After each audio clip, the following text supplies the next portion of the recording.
Hello, today we'll have Eggon Viana talking about BV formalism. Eggon, you can go. Okay. Thank you, Daniel, for the invitation. I hope that someone that listened to my presentation has ideas and try at least to talk about BV formalism and some possible geometric, mathematical approach, because, well, BV formalism is very rich in mathematics.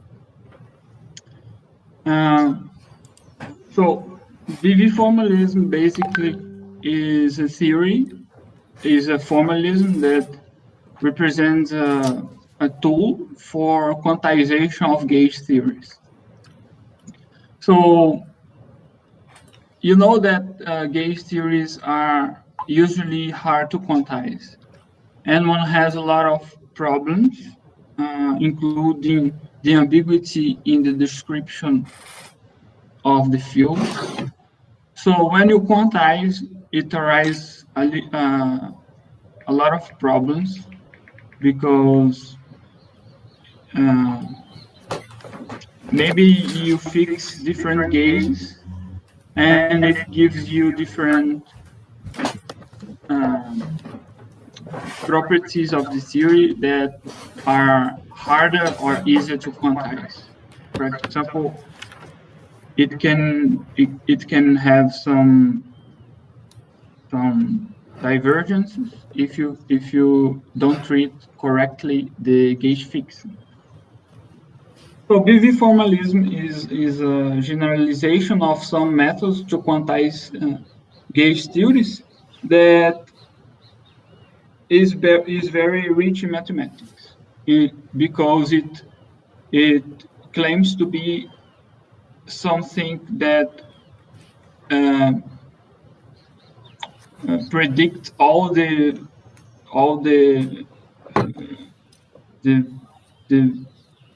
methods to fix the problems in the quantization. So I will give an example of motivation to BV formalism that is related to quantization of Young-Mills theory, which is known as Fadeev-Popov method.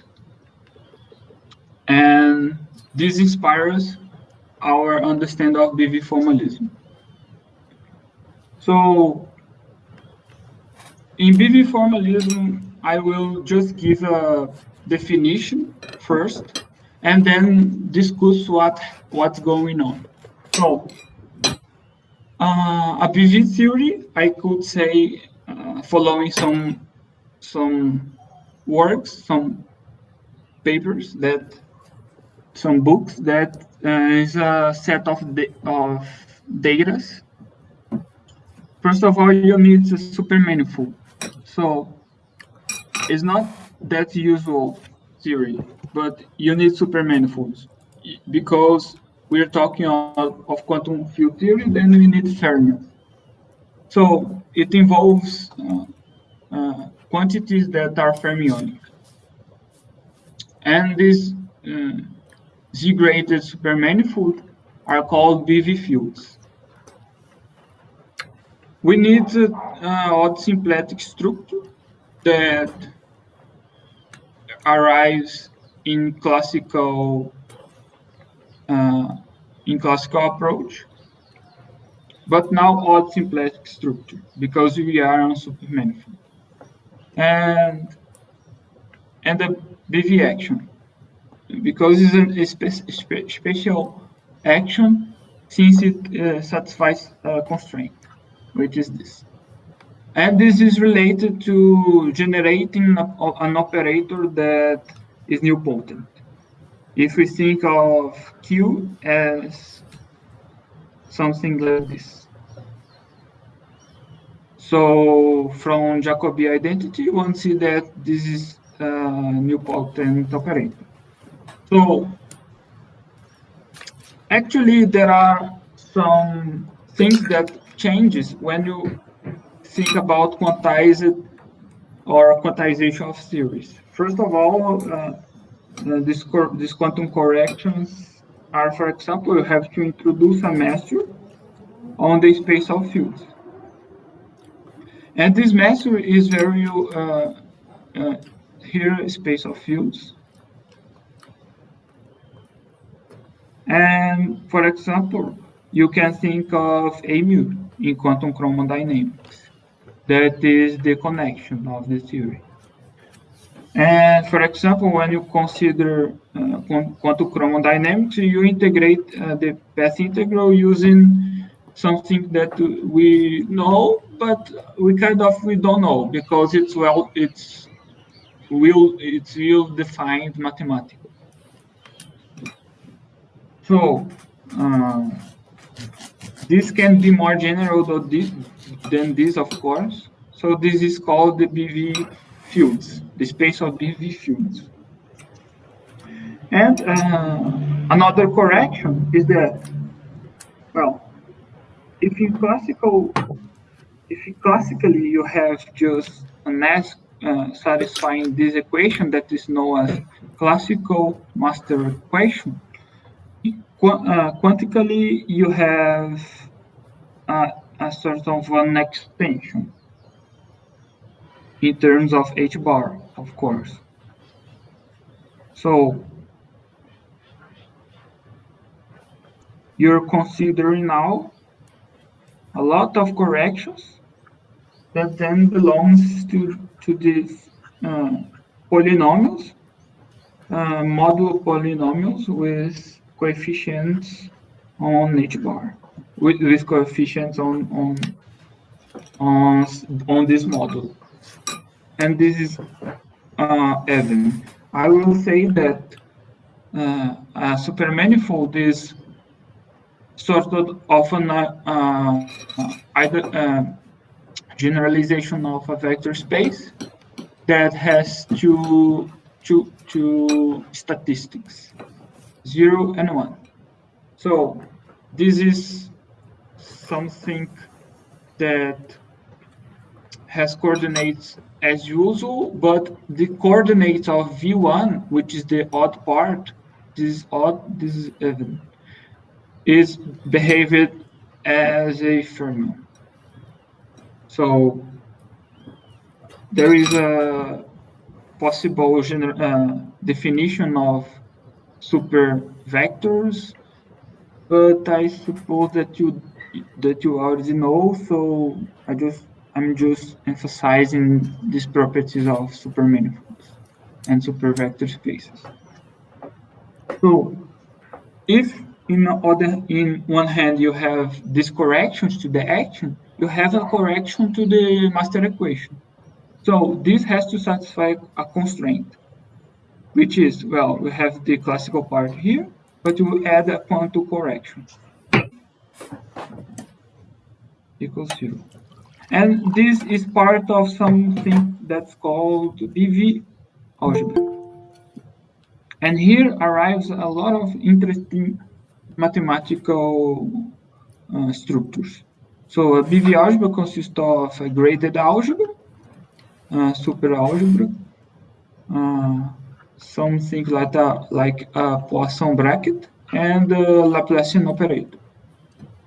So this satisfies Jacobi identity, for example, generalized Jacobi identity, and this is related to the Poisson bracket. So I forgot to mention that if you have questions, I will be glad to try to answer. So if you want me to repeat or to speak slowly, I will be glad to answer you. So keep this in mind. What is a BV theory? So I'm going to give first an example. That's something that you know very well, that you guys know very well. that is Young-Mills theory. So Young-Mills theory is a gauge theory, and the fields are connections, but not just connections; they are Lie algebra one forms. Yes, this is a definition of a connection. And one has the gauge the gauge symmetry in terms of groups is this group, for example, the gauge group is infinity functions evaluated at the Lie group, and one has this rule here, or infinitesimally one has this rule here. So the classical, not classical, but the initial action we know very well is this F wedge star F, and take the trace. If F is the curvature of this connection. So we know that there is a measure on this connection. We know that we can do some measure on the gauge group. So this is very important. These two objects here are very important because we need to, for example, if we want to really to consider a quantum theory, we want to compute the correlation functions. Then we need to compute the partition functions. And what's a partition function? Is basically the integral of exponential of the action. But then we need a measure. But I will tell you that you know, but I will emphasize that these objects are very well defined, and one cannot since the moment, and maybe it's far from be discovered, a good approach to formalization of path integral. So this is sort of not well-defined object in mathematics, but well, we can work with it and try to discover things. So gauge fixing just a function that gives you, for example, this gauge, which is I think is called Lorentz gauge, but I'm not sure. So it's just a gauge fixing. So since we consider all the properties that we need, I'm going to ask you what's the partition function. And this is actually not a very simple question, because it involves some divergences when you consider the integral of exponential of this. Why? Well, because we are integrating over all manifolds, but the manifold has ambiguities because there is gauge symmetries. So there is a lot of divergences. What we do, we take the integral, so then we divide by the volume of the gauge group, of the gauge slices. So if you have, for example, a manifold here, then you have the gauge slice.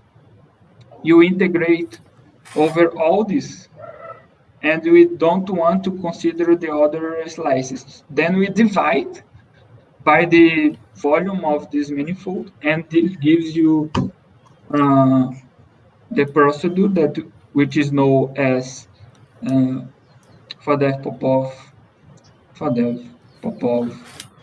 method, which don't worry if you are lost in this part, if you have never saw this, but it's just a computation, and this gives you a partition function.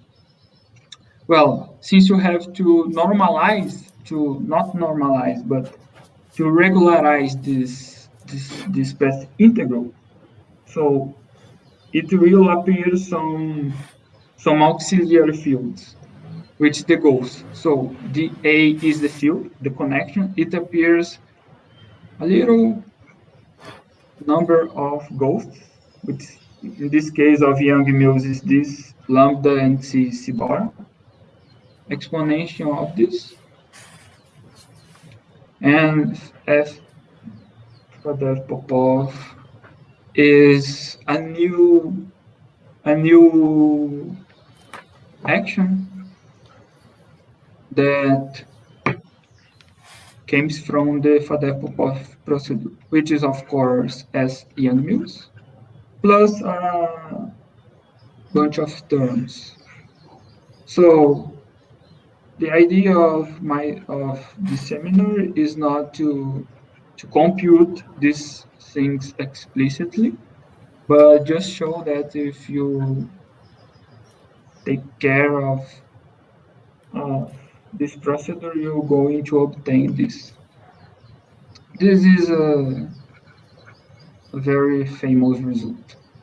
So it's a little bit different language, but try to remember that we regularize this integral by adding some two terms, which depends on the ghosts, and on the field. On the field, we physical field, because of course ghost fields are not physical, since it don't have any physical interpretation. It's just auxiliary field that we introduce to normalize infinities that arise in quantum field zero. So this is what I wanted to talk about the Young-Mills part, because in your groups you are very interested in Young-Mills theories. So just to contextualize, maybe to give you some slides when I'm going to talk about string theory. So consider now, what I want to do now is that, well, in the case of Young-Mills, we consider this function, this group. This is the gauge group. And, well, this group here can be SUN. And in chromo quantum dynamics, there is SU3 cross SU1. And, well, in grand unification, there is a bunch of groups that you can consider. But now I'm going to consider a slightly different group, because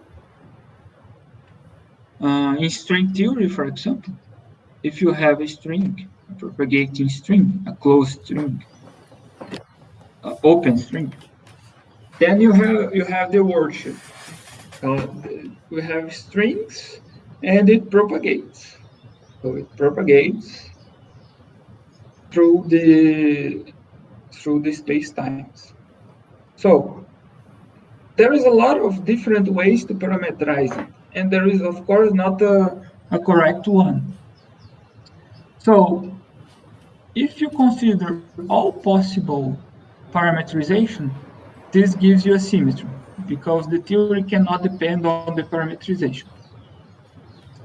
Then in string theory, for example, in boson string theory, the H will be the diffeomorphisms of the word shift, the diffeomorphism of parameterization of the string. So it's a little bit different field, group. It's the infinity dimensional group, the group. So I will take easy first, considering a finite dimensional group, then try to make some consideration through the generalizations. Okay. So the space of fields X we consider first. So let me say we consider a gauge group, and this will be a supergroup, and this will be a supergroup, since we're considering a construction that needs to be super. I will explain later. So the space of fields in the case of Young mu's are the connections, A mu. In the case of bosonic strings, are, I would say, X mu. So this mu here is not the index of the, in bosonic strings.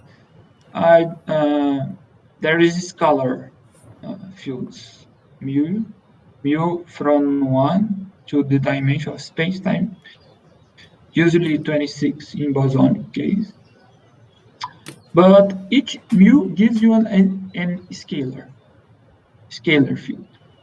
Or one can consider superstrings, in which case you have fermions. One can consider, well, you can think a lot of different, well, consider Klein-Gordon and so on. So what is the idea of this seminar? We consider first initial data. So fields X and mu is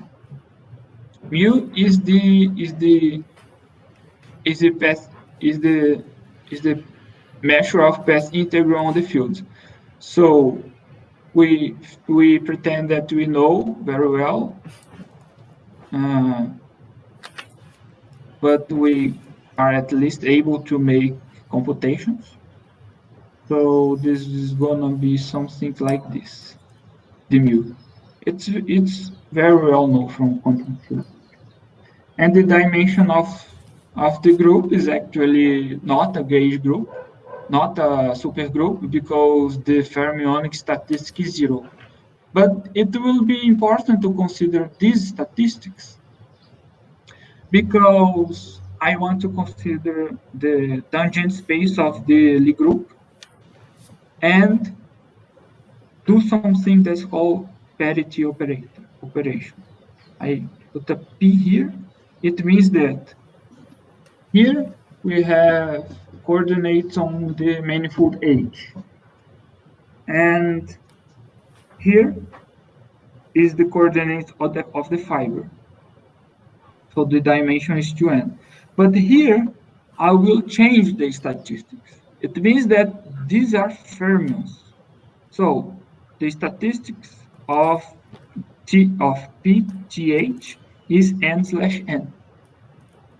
And as usual, n fermions, because I apply this parity operator, which splits statistics.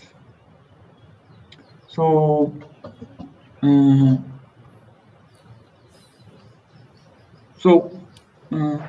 PTH always has a natural fermionic vector field, and this is sort of clear because of this relation here.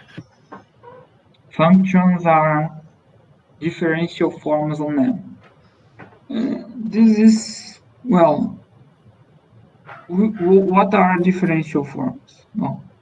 We have omega, depends on h and dh, and this will be some omega that depends on h times dh1 dot dot dot dhn, because any function will be just have one fermions of each type. So this is a natural thing that gives us a hint of this approach here, to look to differential formulas on them as functions on this space that I just defined. But actually it's not very clear, because one has to make considerations of what is this and why this generalize the differential forms, etc. Yeah, Eggon, I was going to ask that this PTM, PTH, I didn't understand what's being defined. So H is a gauge group, is a Lie group. Okay. So it's a manifold. So then I can consider the TH, just TM. just the tangent bond. Mhm. Then TH has coordinates of the base space, which is H. Yep. And for example, the coordinates del H. Mhm. So the P, it exchanged the the statistic of this function of this coordinate. So it's I wrote here dh, but it's not that it's d of h. I'm just saying that dh is an unique object, and it represents the parity operator of del h. Okay. I don't know what's that, but that's So not. Those are not forms. One forms. yes, Okay. And that's yes, they a are not super one form. manifold, I guess. Yes, yes. It Okay. is a supermanifold of dimension n/n. Okay. So thanks to asking, because I didn't say that dh is I didn't say that dh is not d of h. It's just, as my supervisor said, dh is a new letter. We invent a new alphabet, and just to indicate that it relates to the base coordinates. So this will be very important.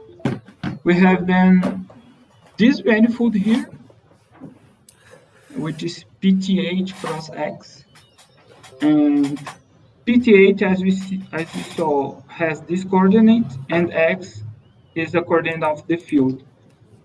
So I can do something. I can say that, as you know, the theory is sorry, just a minute.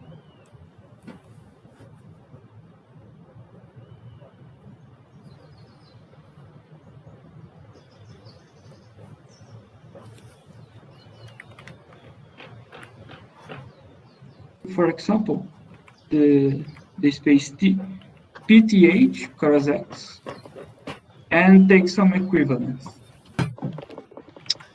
And this equivalence is going to be, well, I have coordinates here of PTH cross X, and I identify two two points on this manifold by the action of H, which is going to be by this thing that's called right shifting. You just multiply by the inverse of this coordinate and produce and take the action of H on the field X, which is by the theory. It has to be on the theory already. So when I consider this, I'm just taking the equivalence, the quotient manifold with this action. So you're going to realize that, well, if you have h dh x, I can always go to a gauge slice that has one here in such a way that, well, the first the first part of the coordinate doesn't matter, which means that this belongs to TH, which is the algebra of the group. So this is equivalent to the algebra cross X. This is exactly what we need in our theory, because because the Lie algebra will give you the necessary gauge conditions. So I'm going to consider a very natural vector field on PTH, which is DH del, which is this. It's a very natural vector called D. It has properties similar to the Han operator. So, and if this is a vector on this space, it can be extended trivially to this space. Well, it just put zeros on this part of the manifold.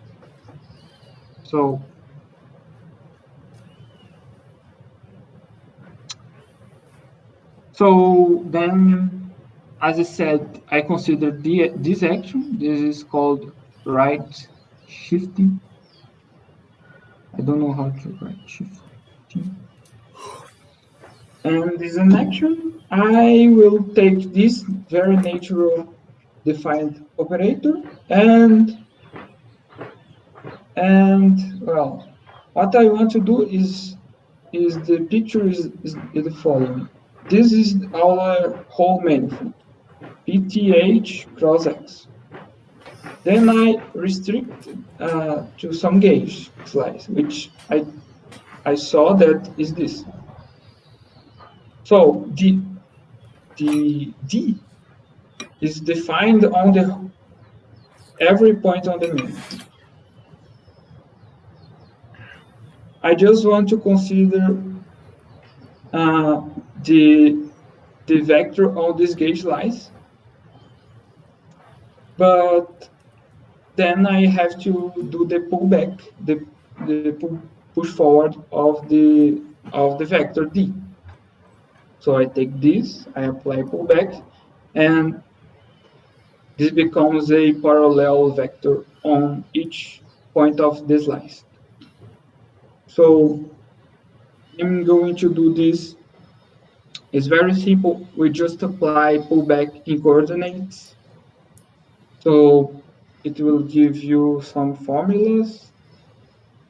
It's just computation. I will not show into details. So computation, and it arrives at this part here. As you know, this is a one form evaluated at Lie algebra. So this is a very famous expression because it seems very confused to me because we have you have h to be some function like this, and consider dh, which is th, tm to tg. Then dg, g minus 1, will give you just a formula, but now evaluated the Lie algebra. So this is, as I said, one form Lie algebra value. So it has an index here through the to indicate the generators of the Lie algebra. So if you do this, this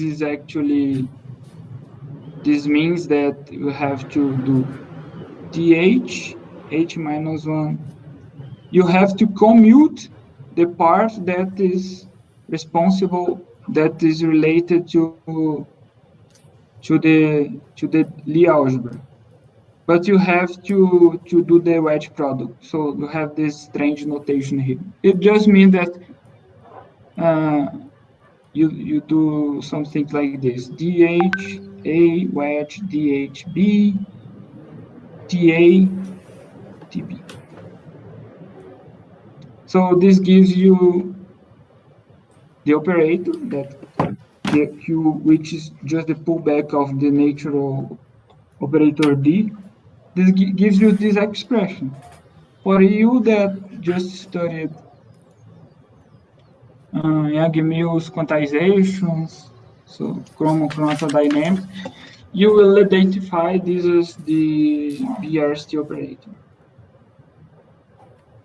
which is an operator that gives you the quantization of the gauge theory. Doing well, the physical state is going to be like the solution of the equation, and you can identify two functions that are just related by something like this. So this is kind of the gauge condition on the Hilbert space already. So these are on the Hilbert space. So this is the used to quantize string theory, to quantize Young Mills, as I said. So it's a very famous expression. Well, we have now that we obtained the Q operator, the nilpotent operator. It's important to consider that Q squared equals 0 in order to produce this cohomology here. You want to integrate because you want to consider partition functions, for example, as I showed in the case of Young Mills. So, as I discussed, we have this. We begin with this, and we arrive at this, and we want to integrate over this. So we need something called volume form, which is just a measure of the on the manifold.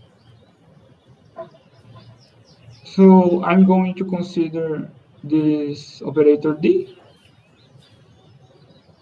which is same thing that I said, is a very natural operator, but here since I'm going to integrate of this has some statistics, which is not just bosonic or not just fermionic. Then I consider a manifold M with statistics X and theta, and then I consider this operator, which is nilpotent. Since this is fermions, this bosons coordinates, fermion coordinates. So this is boson, or this is fermions. This is fermion. This is boson, and this is boson. So it's very, you just look at it and see that it is nilpotent, then produce a cohomology. Then we can think in a natural equation that we want to solve. And is this, for example, is the solution of this with this identification. So the solution, it's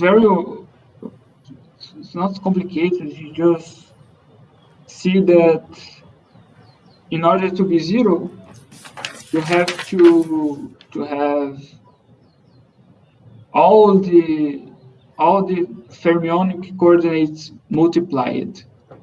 So it will be annihilated by D. Well, all the coordinates are this. And one can see that this belongs to a trivial cohomology. Then the solution is just this. There is no such a D times another thing.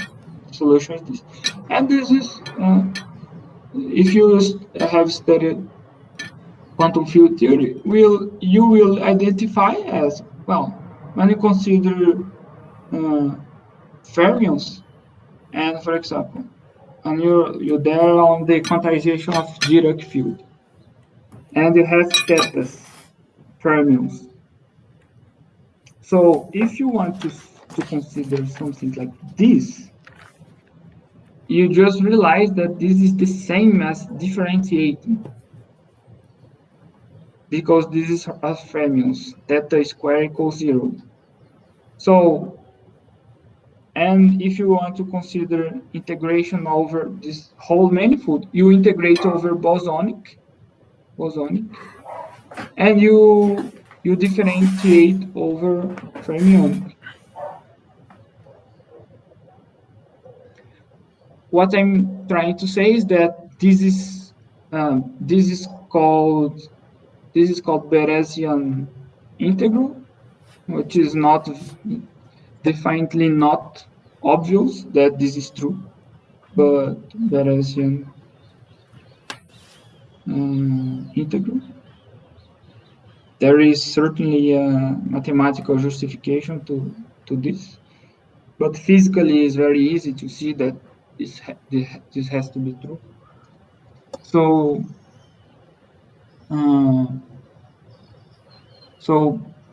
this is how it arrives in terms of more formal approach. So, well, yeah, this is our volume. This is our measure that we are looking for. Then we already had a measure on our manifold, because our manifold is n. So one has the mu, which is exponential of s dux, and we just derived the volume, the measure on this part of the manifold. Actually, we derived the volume on the without identification. So we derived the volume is defined on PTH cross X. It's not over H, but it's very easy to restrict our volume defined on the whole manifold, restrict to the gauge slice. Well, you just multiply by a delta Dirac delta. So we want to consider, if you want to consider the integration, you have the manifold here. You want to integrate over S,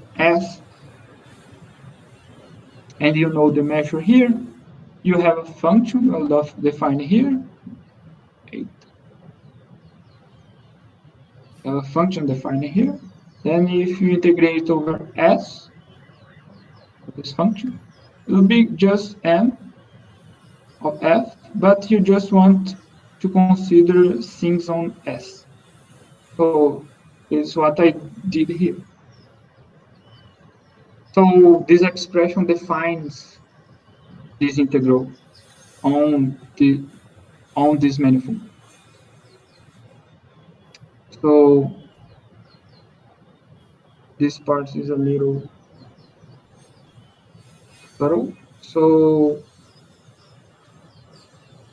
define this. We know Q, the constructor. We know that stroke. What's the name of this theorem? Stroke theorem. Gauss theorem. I don't know. Don't remember the name. But this, well, when I have df over m, I can't believe I forgot the name of this theorem. This is what I'm trying to say. This is a very, very important theory in physics, because when you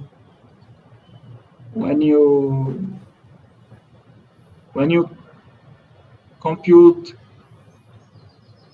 Neda's theorem and try to treat the action, you always use it. So it's very important that it values without generalization on objects, generalized objects. So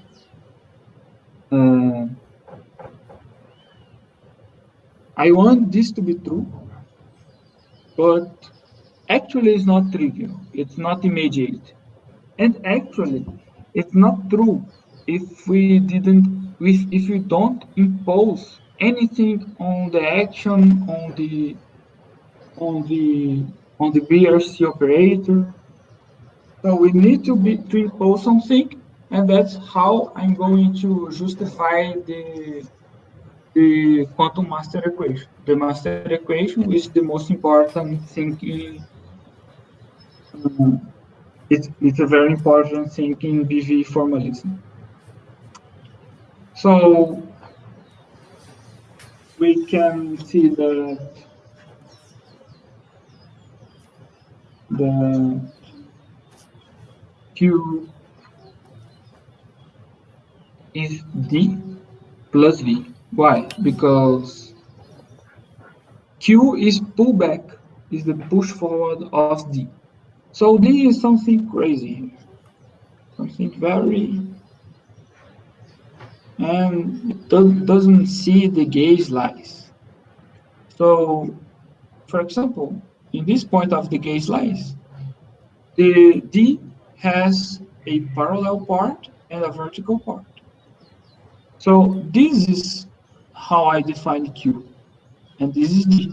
So, of course, Q is equal to D plus a compensator, which eliminates this horizontal part. So this, so this is, as we know, as I discussed this, delta, and here I'm integrating, this is M. Here I put 1 minus H. But, so what I'm doing is this, times delta, and since delta is constant over the gauge slice, we can do this.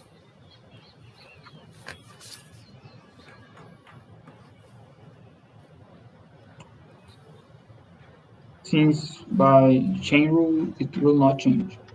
So it's not important to consider this compensator, but it's important to see that it is there. So this is by definition this, and well, by properties of Lie derivative, this will going to be this. So this is an arbitrary function, it's infinity function. This is just imaginary. The unique possibility this to be zero is that the divergence of Q is zero. So Q, remember, is something like F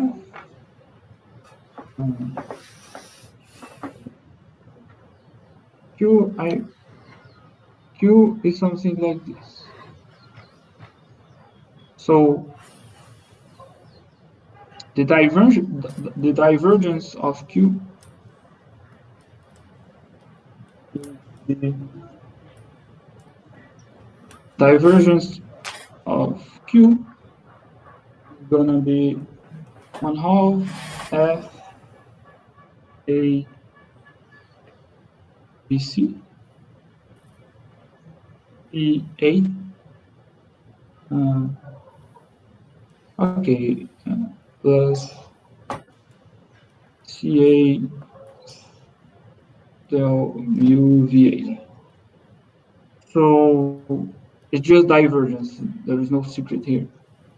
And to see how it happens, you need another information that is exactly this to be zero is the same thing as imposing master equation. So I'm going to see how it happens.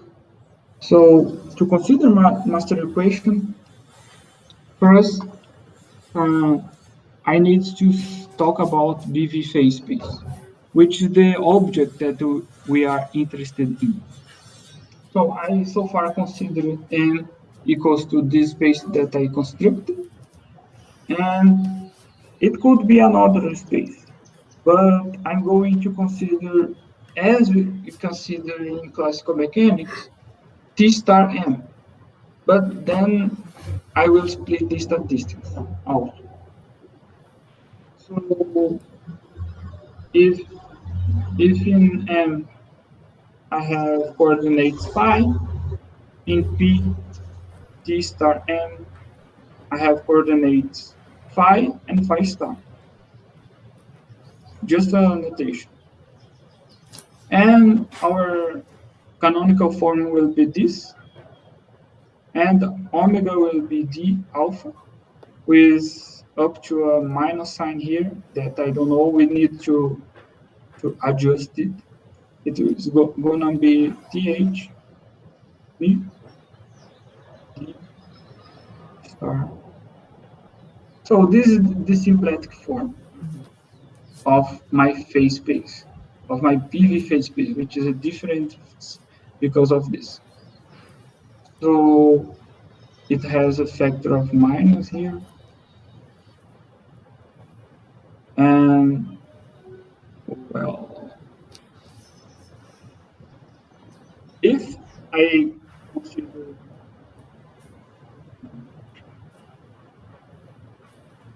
delta, I consider delta S, delta of exponential of 1 over h s. This is exactly equal to delta s plus minus 2 h bar s s. And this is the master equation. This is quantum master equation. So therefore, we need to make some consideration about our problems, because here I'm considering Q as BRST. So I'm going to see that this is 0 because this is related to Q, which I want to be this. So Q squared equals 0, which I already proved. Well, I didn't prove here, but we know it's a standard result that is 0. Then I know that this is 0. So then the master equation implies that this is true. So the quantum master equation in the case of BRST formalism will split into two, this one and this one. Each part is 0. I will also say that then the delta S is gonna be divergence. I will not compute because I'm a little mess right now with my notes here, but it's actually very simple. If we compute this, which I didn't define, but I will later. Well, I'm just gonna define. This is a very simple object. Since you are now on the BV phase space, you have two coordinates. Then I will define this as something like this.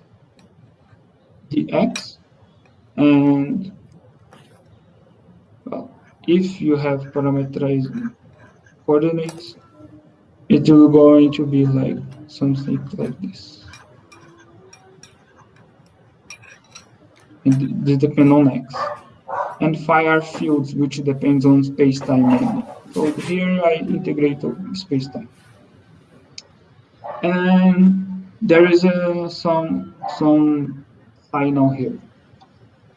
So delta is going to be like this. This is a generalization of the Laplacian, which has great properties. But this is, I think, technical subtlety. What I'm trying to say that if I impose this equation here, I'm going to see this, that this is valid. So I then open the computation and see that this is equal to diversion of the Q, which is 0. So I solved the problem of the Stokes theorem. And well, this is to me a very convenient way to justify the quantum master equation. There is another possibility to justify. This part here has to be with anomalies that arise in gauge theories that are very important. So I did something wrong here.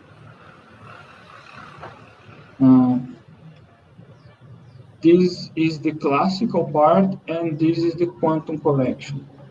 And I think that has to be with anomalies, but I'm not sure. But quantum, this equation here is something that is very related to anomalies and treating divergence like this. So this was the master equation that is very important to consider. And I will define SBV as classical, and this classical will be it depends on the theory. It can be Polyakov action, it can be Young-Mills, and the another part that is just Q, mu, and C star. This is our definition of BV action. So another way to express this is in this way here, and these CR ghosts that arrives on that gauge ambiguity. This is related to another thing because, well, here this part here is just this. Another way to write the same thing. And this part here is just this.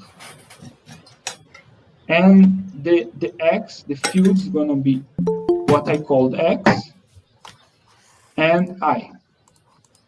And why I wrote this is because this is actually the BV action of string theory. Then the SM is going to be the Polyakov action, del X, wedge, del X. And I is going to relate it to Weyl symmetry, which is a symmetry on the metric. So it's a ghost. In string theory, we just call the anti-field that appears when we consider the BV phase space as the B field.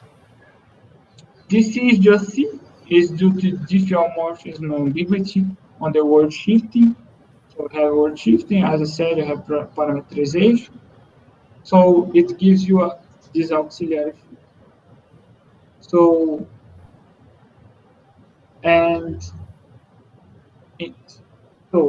in string theory, this is the most general BV action.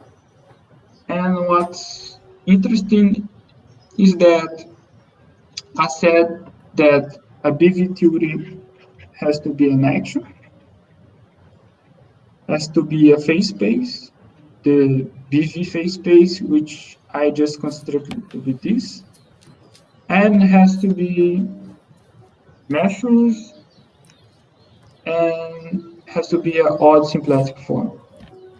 And in this case, it's very simple because one can produce the coordinates, that coordinate that simplifies the symplectic form, which is going to be X, wedge X, star, plus Wait a moment. I think I'm wrong. Let me see. Plus C star wedge C. Yes, I think it's right.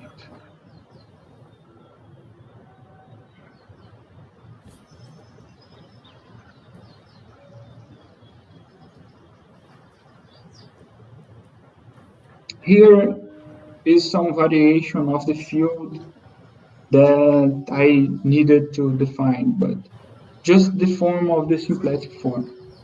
So we have then the BV theory, which is in the context of string theory. So as an example, very important to consider is the partition function, as I said on the Young-Mills theory.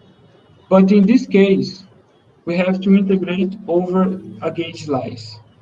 And this is called Lagrangian submanifold. It is a Lagrangian submanifold in the sense that H, the symplectic form restricted to L is 0, and there is another condition here, a technical condition. And so measure integral of SBV. So an example of Lagrangian submanifold. For example, it can be on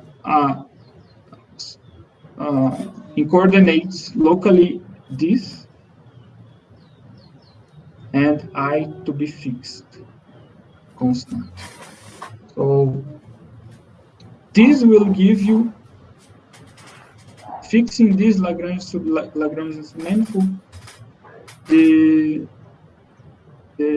you're going to obtain the formalism that is written on the classical books of string theory, which is this.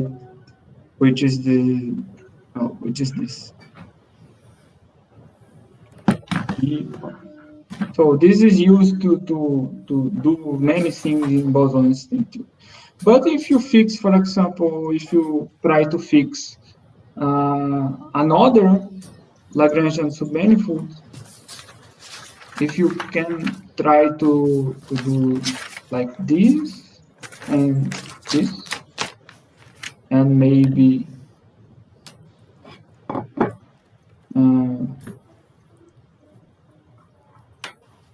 this will give you omega equals 0 on this gauge slice, on this submanifold, and maybe it gives you another action restrict to these sectors. So a natural question is that, well, we have a lot of equivalent ways to define this action. For example, one can define the number go-to action, which makes explicit that the action is the area of the word shift, something like the square root of determinant of this x. So just the area of this, and there is no ghost. How can I produce this from BV formalism? One can fix a Lagrangian submanifold. So we need to find which Lagrangian submanifold one has to grab in order to have this. And another of, well, one can try to produce final diagrams maybe by this formulation. Well, because as you know, because it's not that easy to compute amplitudes. If we can consider Lagrangian submanifold in which the amplitudes are easier, or a question like this. So this is a tool. The BV formalism is a tool that is a very large range of application. String theory is a big one in which BV formalism takes place, but it can be It is important in supergravity. It is important in also in string field theory, in which Schockzen is a famous physicist that work with string field theory. String field theory is very interesting in calculating amplitudes, for example, and try to use this formalism in a slightly different way in his case. So the idea is that we have this ghost sector, which we predict by the construction of the manifolds. Now, in my case, I just recover the BRST quantization, which can be very simple if you look to bosonic strings or to another theories. But one can try to do a lot of things there, to ask questions about the mathematics and see what homology arrives and so on and so forth. So I really hope that you understood something of what I said, and I will be glad to talk more and to answer questions. Thank you very much. Okay, let's thank Eggon for the great presentation.